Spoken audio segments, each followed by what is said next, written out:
82 taon na akong gulang ngayon.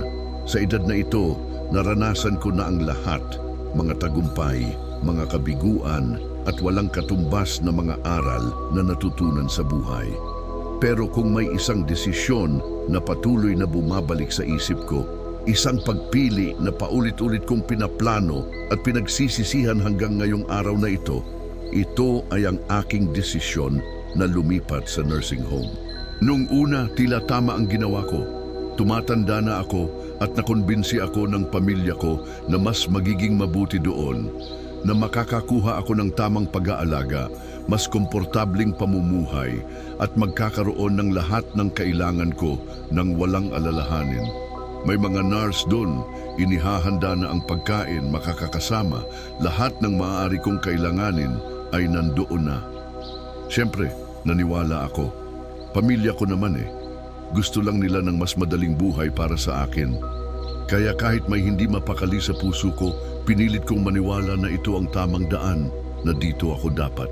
Pero nang dumating at nakatira na ako doon, dahan-dahang sumuot ang katotohanan.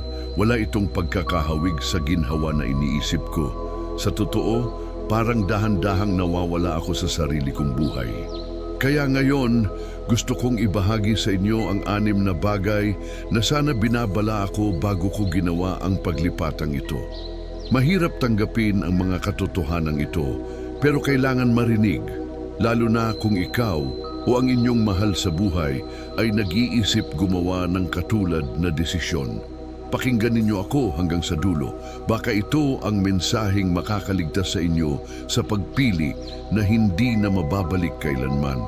Dahil minsan, isang maling hakbang ay maaaring magbago sa buong buhay ninyo magpakailanman.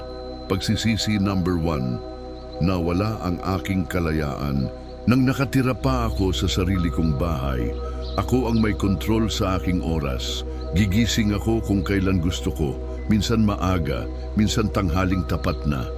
Tinitimpla ko ang kape ko habang tahimik na nakaupo sa paboritong silya, nagbabasa ng lumang nobela na ilang beses ko nang nabasa. Walang nagmamadali sa akin, walang nagdidikta ng schedule ko.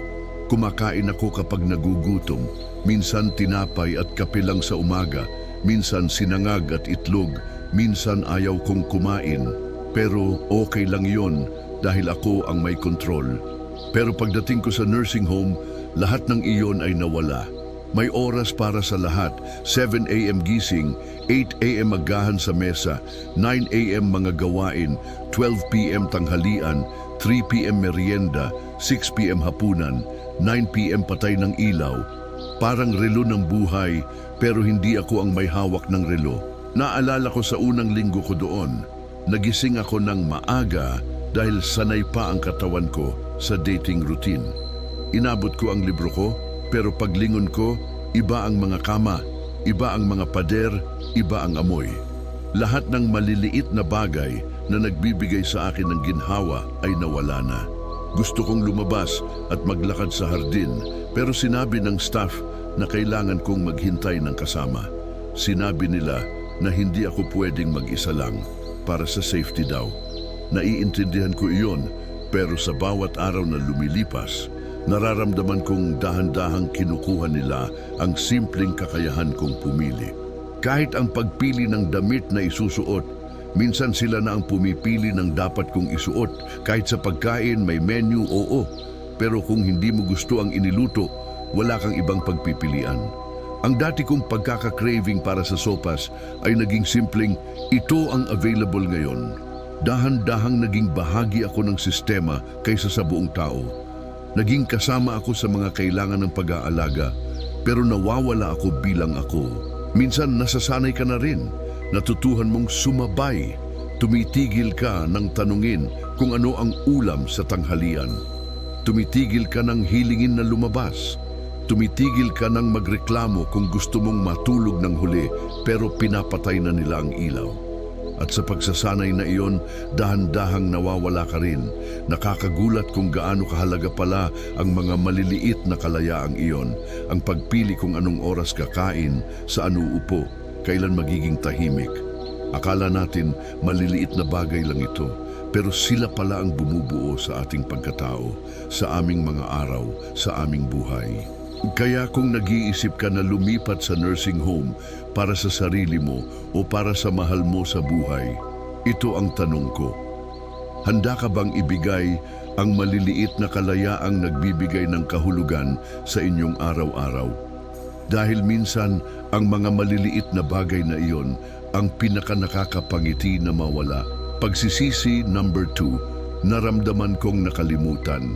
Ako nang dinala ako sa nursing home, puno ng pangako ang lahat. Sinabi ng anak ko, "Huwag kang mag-alala pa, dadalaw kami ng madalas." Tinapik pa niya ang balikat ko na may ngiti sa mukha, katapatan sa mata. Tumangulang ako, pinilit na maniwala. At totoo naman nung una, dumadalaw sila tuwing linggo. Naroon ang anak ko na may dalang paboritong mami, mga kwento tungkol sa mga apo, tawanan sa pasilyo habang itinutol ako sa hardin. Pero sa paglipas ng mga buwan, dahan-dahang naging bihira ang pagdalaw. Naging tawag na lang sa telepono kaysa bisita. Minsan text, minsan wala. Laging dahilan ay busy lang pa. Naintindihan ko, may trabaho sila, may anak, may sariling buhay. Pero kahit naiintindihan ko na sakit, lalo na sa mga holiday, mas umaasa pa ako.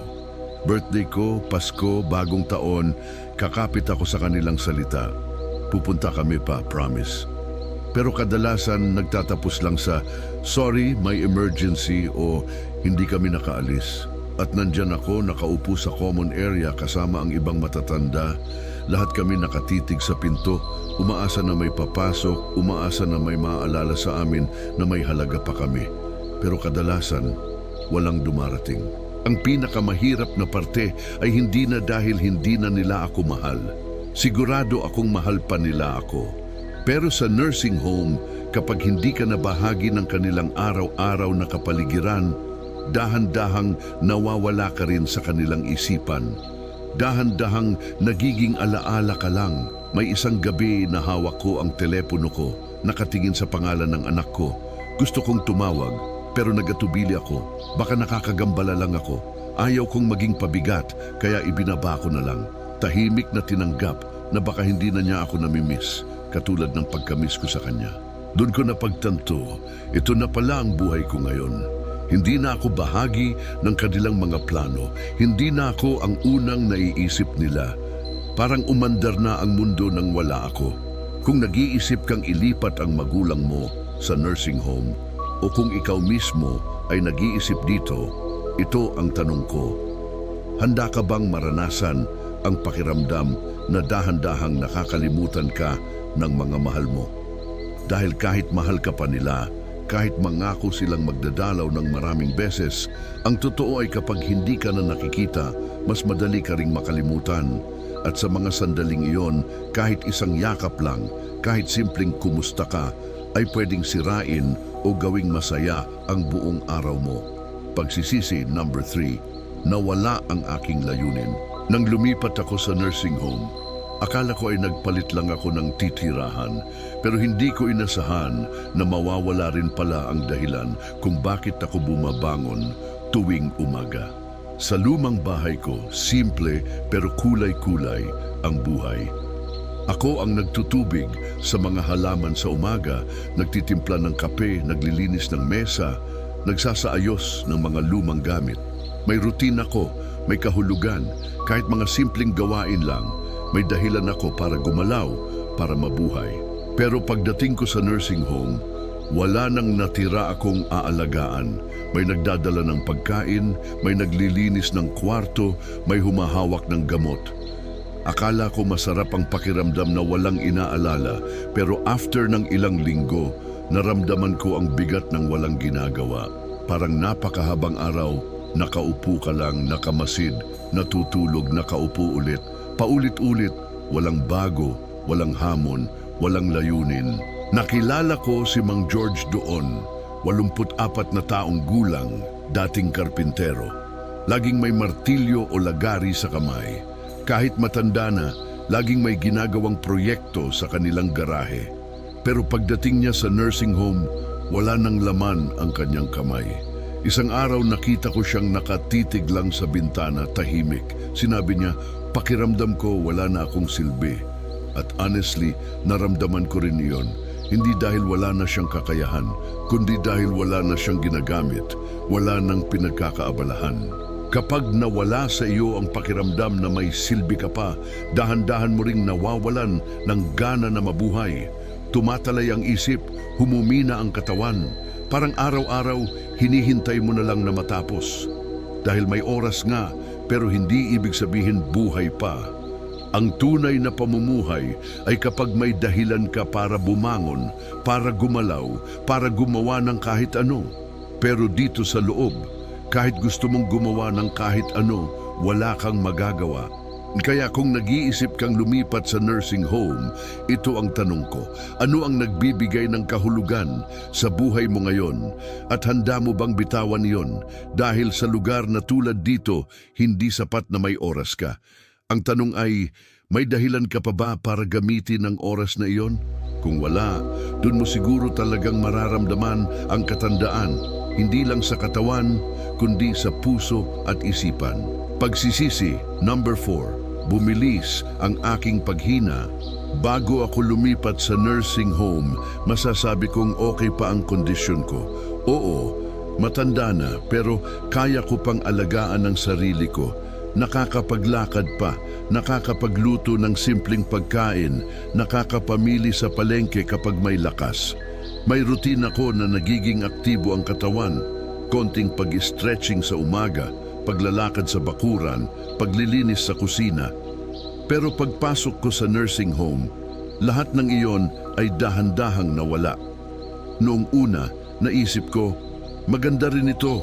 Wala nang gagawin, dinadala na ang pagkain, available ang tulong kapag kailangan ng kahit ano. Parang reward para sa katandaan ko. Pero hindi ko napansin na habang nagiging mas madali ang buhay ko, lumalakas din pala ako. Less lakad, more upo. Hindi na ako nagluluto, kaya bihira na ring tumayo. Hindi na ako kailangan bumangon kapag kailangan ko ng kahit ano. Pinindot lang ang call button at may dadating na staff. Convenient, oo, pero kapalit ay ang pagtamad ng katawan ko. Napansin ko na kapag tumatayo ako sa higaan, bigla nang mabibigat ang tuhod. Kapag itinaas ko ang braso, parang mas mabagal na. Kahit simpleng bagay tulad ng pagtayo sa upuan ay naging pagod na. Hindi ako lang ang nakaranasan nito. Nakilala ko si Aling Alice doon, 81 taong gulang. Nang una niyang dating, naglalakad siya sa labas ng gusali araw-araw, laging nakangiti. Hindi ako magpapasubo sa edad na ito, sabi niya dati. Pero ngayon, gumagamit na siya ng walker. Ilang linggo pa, wheelchair na. Sinabi niya sa akin minsan, hindi ko na malayan pero parang tumanda ako ng 10 taon sa loob lang ng ilang buwan. At totoo yon. Kapag hindi mo ginagamit ang katawan mo, dahan-dahang sumusuko ito. Sa nursing home, lahat ay ginagawa para mas madali ang buhay mo. Pero sa paggawa nitong napakadali, nakakalimutan mo ng igalaw ang sarili mo. Nakakalimutan mo ng lumaban. Kung alam ko lang kung gaano kabilis hihina ang katawan ko, pinilit ko sana ang sarili ko ng mas mabuti. Pinilit ko sana ang sarili ko na maglakad araw-araw, gumalaw, mag-stretching, kahit mahirap, kahit tamad ang pakiramdam. Dahil kapag nawala na ang lakas, ang pagbabalik ay parang pag-akyat sa bundok at hindi na lahat nakakaahon. Kaya kung nag-iisip kang lumipat sa nursing home o kung may mahal kang nasa ganitong sitwasyon, ito ang tanong ko. Kaya mo bang panatilihin ang lakas ng katawan mo sa lugar na halos lahat ay ginagawa para sa iyo? Dahil kung hindi mo lalabanan ang kahinaan, darating ang araw na hindi mo na ito mapapahinto. Pagsisisi number 5, nawala ang aking privacy at dignidad. Isang bagay na hindi ko masyadong naisip noon ay kung gaano kahalaga pala ang privacy sa akin. Akala ko basta may sariling higaan at tahimik na kwarto, sapat na yon. Pero pagdating ko sa nursing home, doon ko tunay na naintindihan kung gaano kalaki ang nawala sa akin. Sa sarili kong bahay, ako ang may kontrol. Kapag gusto kong magpahinga, isasara ko lang ang pinto. Kapag gusto kong maligo, magmamaligo ako kahit kailan. Walang nakamasid, walang hinihintay, tahimik, malaya. Pero dito sa loob ng nursing home, halos lahat ng ginagawa mo ay may kasamang mata ng ibang tao. May mga nurse na bigla-biglang papasok sa kwarto mo para mag-check kahit hindi mo pa natapos ang pagbibihis. May schedule ng pagliligo at kung hindi mo pa oras, maghihintay ka. Minsan gusto mong maligo pero walang available na staff. Minsan gusto mong umihi pero kailangan mo munang pindutin ang call button at maghintay na dumating sila. At oo, minsan mahaba ang paghihintay. At sa bawat segundo ng paghihintay na iyon, bumababa ang dignidad mo. Ang pakiramdam na dati ay lahat kaya mong gawin mag-isa. Ngayon parang laging naghihintay ka ng permiso. Naaalala ko isang araw, gumising ako ng maaga at gusto kong magbihis bago dumating ang nurse. Pero bago ko pa man maisot ang sando ko, pumasok siya. "Good morning," sabi niya habang nagpatuloy. Walang katok, walang paghihintay. Nahiya ako. Hindi naman niya kasalanan, trabaho niya lang iyon. Pero sa loob-loob ko, naramdaman kong dahan-dahang nawawala ako bilang tao. At hindi lang yon, hindi lahat may sariling kwarto. Swerte ako na mabait ang kasama ko sa kwarto. Tahimik, magalang, mabuting ugali. Pero nakilala ko ang iba na halos hindi makatulog sa gabi dahil laging sumisigaw o umiiyak ang kasama. Hindi mo pinili ang kasama mo pero kailangan mong tiisin. Kahit ang pagkain, hindi ka basta makapagpili ng gusto mo. Kung may menu, iyon ang kakainin mo. Kung ayaw mo sa niluto, kadalasan walang choice. Ang pinakamahirap sa lahat ay kapag tinatawag ka ng staff, hindi sa pangalan mo, kundi sa number ng higaan mo. Nagiging bahagi ka ng sistema, hindi bilang tao, kundi bilang pasyente. Kaya ngayon gusto kong tanungin kayo, handa ba kayong ibigay ang privacy at dignidad na hawak ninyo buong buhay? Dahil sa nursing home, kahit gaano sila kabait, kahit gaano sila maalaga, hindi maiiwasan na dahan-dahang mawawala ang mga parte ng inyong pagkatao. At kapag nawala na iyon, mahirap nang mabawi. Pagsisisi number 6, mas mahirap ang paglabas kaysa sa pagpasok. Nang una akong lumipat sa nursing home, iniisip ko lang na susubukan ko muna. Sinabi ko sa sarili ko, kung ayaw ko, pwede naman akong bumalik sa bahay.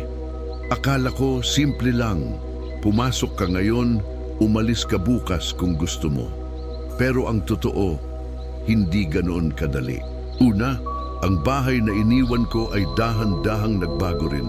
Dahil matagal akong wala, hindi na rin ito gaanong naalagaan. Ang ilan sa mga gamit ko ay naibenta o naibigay na ng pamilya ko. Akala nila hindi ko na kailangan. Ang ilan naman sa mga bahagi ng bahay ay napabayaan na.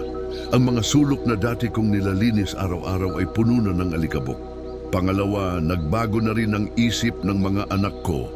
Nang sabihin kong gusto kong umuwi, tinanong nila ako, "Kaya mo pa ba, Pa? Paano kung mahulog ka? Hindi ba mas safe ka dito?" Mahirap sagutin ang mga tanong na iyon. Totoo naman, hindi na ako kalakas ng dati. At pangatlo, bumagal na ang katawan ko dahil nasanay na ako sa pag-aalaga. Hindi na ako sanay tumayo mag-isa, magluto mag-isa, maglinis ng banyo. Ang mga bagay na dati kong ginagawa ay tila napakapagod ng balikan. May takot din. Paano kung bumalik ako sa bahay at hindi ko na kaya? Paano kung lumala ako ng mag-isa? At dahil sa mga tanong na yon, kahit gusto mong umalis, nakatali ka na sa loob.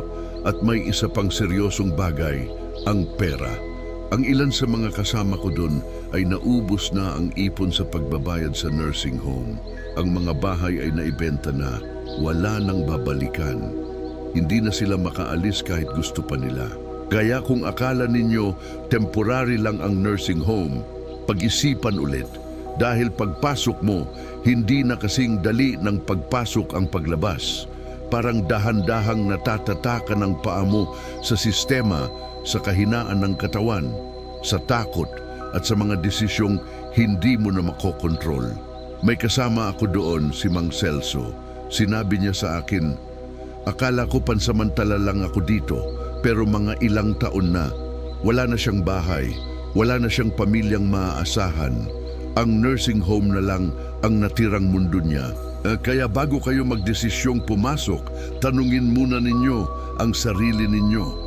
Handa ba kayo sa posibilidad na baka hindi na kayo makalabas kapag pumasok na kayo?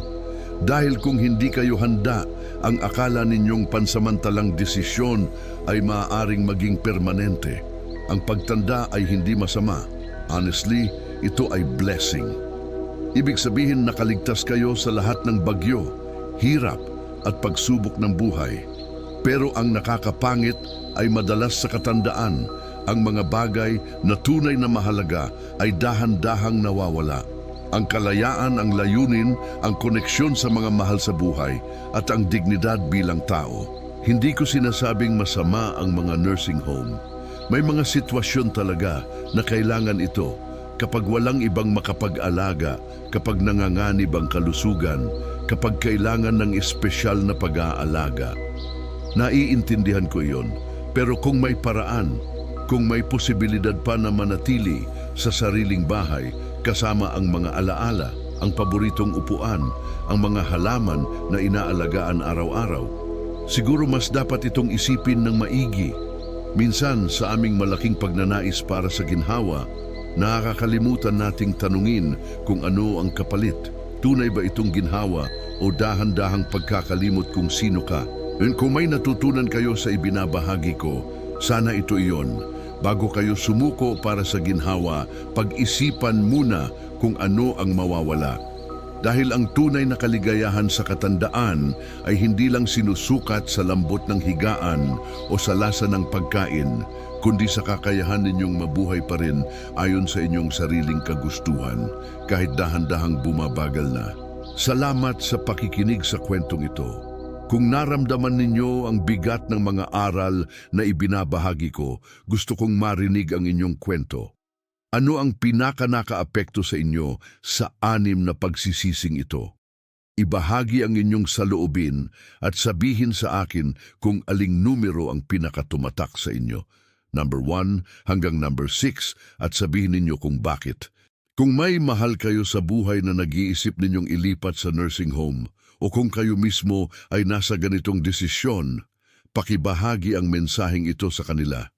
Baka ito ang kailangan nilang marinig bago gumawa ng hakbang na hindi na mababalik kailanman. Ang simpleng pagbabahagi ng kwentong ito ay malaking tulong sa patuloy na paggawa ng makabuluhang content para sa mga taong tulad ninyo na may malasakit sa tunay na kahulugan ng buhay.